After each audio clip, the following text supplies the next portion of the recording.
engineering firm, and as we dig into projects, we really sort of scale back, start from scratch, and let's look what plans are and what thought has been put into place for this property. And we usually go to the counties have comprehensive plans, and that was the first place we went. Henderson County and the people of Henderson County has developed a Henderson County compatibility plan or comprehensive plan.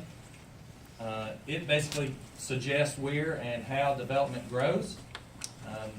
In this same plan, it references Henderson County is growing at 20,000 plus people per decade per census, I think is the number it referenced.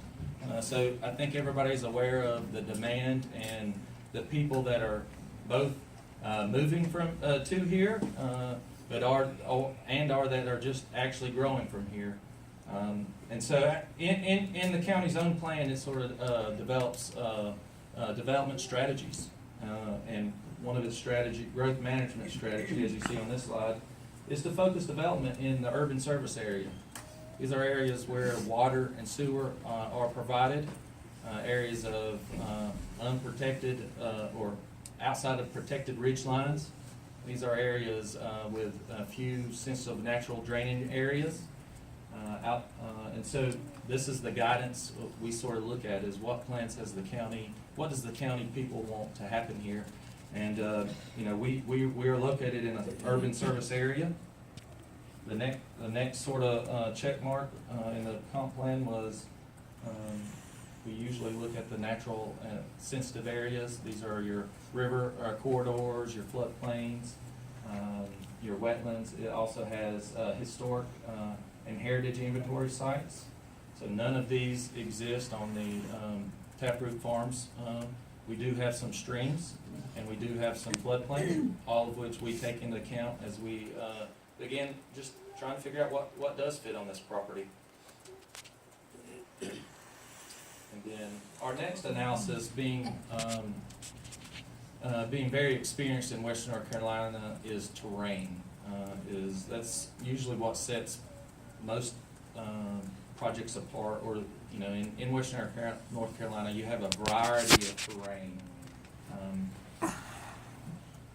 Of the Taproot Farms 300 plus acres, this is probably the most pristine terrain I've walked on in a project or experienced with 300 plus acres in Western North Carolina.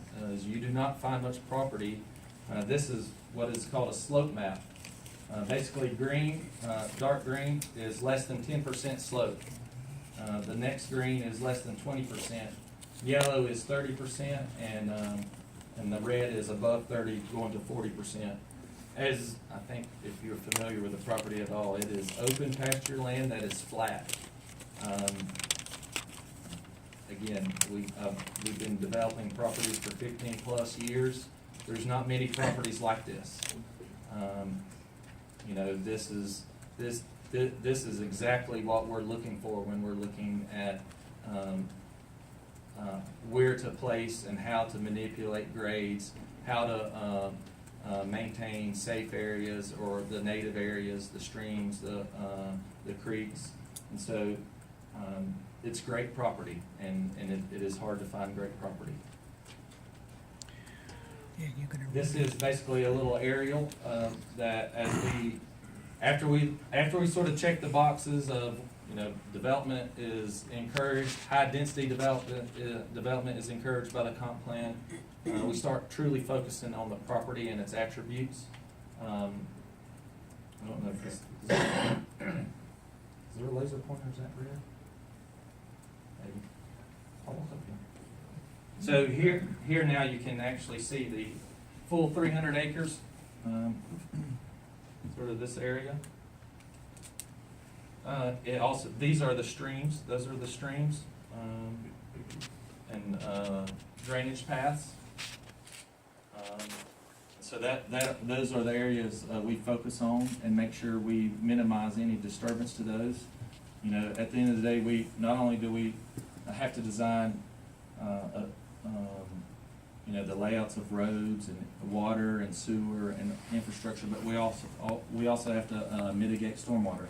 And that's one of the biggest costs usually on a project is not just water and sewer infrastructure, but how do we manage stormwater runoff?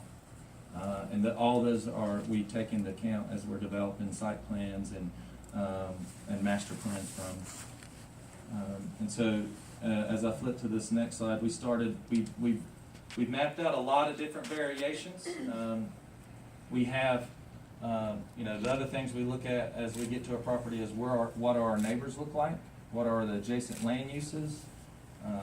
You know, so we have I-26 here on the east side of the property. We have some residential. I think these are either related to or part of the family that owned the farm. We have some mixed use, a little bit of commercial, service, retail on the north side of Butler Bridge Road. Then we have Riverstone and mainly residential on the south side of the road. So high impact of I-26, more commercial services on the east side lends itself to more of a higher density development because of those adjacent uses. You know, pretty much Broadmoor Golf Course to the north, the river to our west, and then, you know, more floodplain and sod farms and not much to the west. So that's the things we take into as we start looking for size and scale, and where do we place high density development, where do we place a single family development. And so after several iterations back and forth, we've generally landed on this be more of our master plan concept that we're proposing to Henderson County and to Autumn. Excuse me, did I hear you say there's access on the east side of the property? No, I didn't say access. I said it's 26 is to the east side of us. I misunderstood you then. Yes, sir. Quick, just give you a color map is try to make this a little more legible. Is blue is all single family, and I can get you my stats.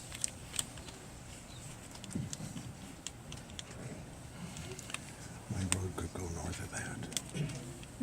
Easily. See, there's a Meritor over to the right. The big white area. Right. I remember that. And you were north of that, just north of that. Mm-hmm. I think, yeah.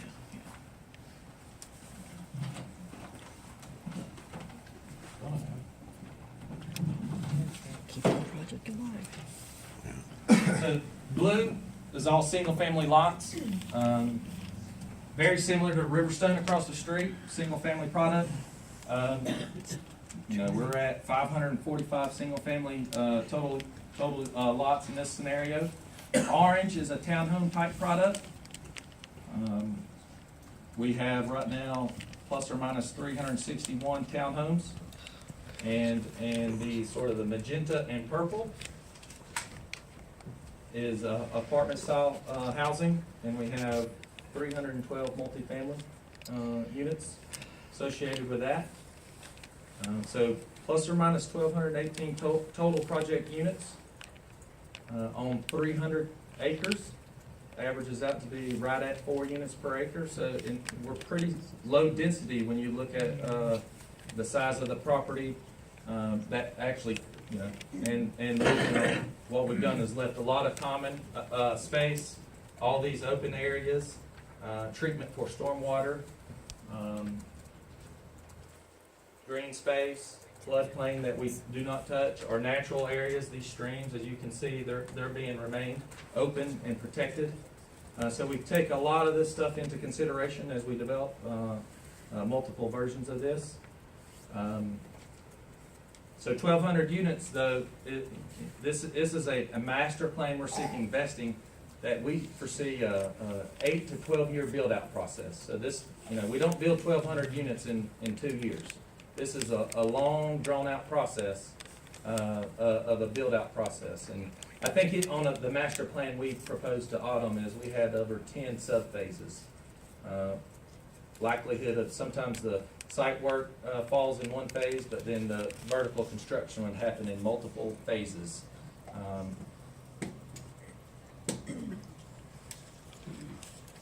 We do have green amenity space here proposed, and we're gonna have a common amenity space for the entire project. Apartments would have its own amenity space.